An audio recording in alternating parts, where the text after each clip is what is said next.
Israeli হামলার পাল্টা জবাবে শতাধিক ক্ষেপণাস্ত্র হামলা চালিয়েছে ইরান।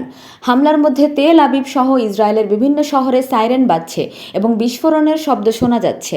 খবর আল জাজিরার। তেল আবিবের একটি ভবনে ক্ষেপণাস্ত্র আঘাত হেনেছে। সরাসরি সম্প্রচারিত ফুটেজে দেখা যায় ভবনের একাধিক ফ্ল্যাটে এখনও আগুন জ্বলছে এবং কালো ধোঁয়া বের হচ্ছে।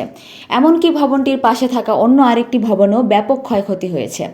অপরদিকে ইসরায়েলি সংবাদপত্র হারেজ জরুরি সেবার উদ্ধৃতি দিয়ে জানিয়েছে তেল আবিবে অন্তত 15 জন আহত হয়েছে।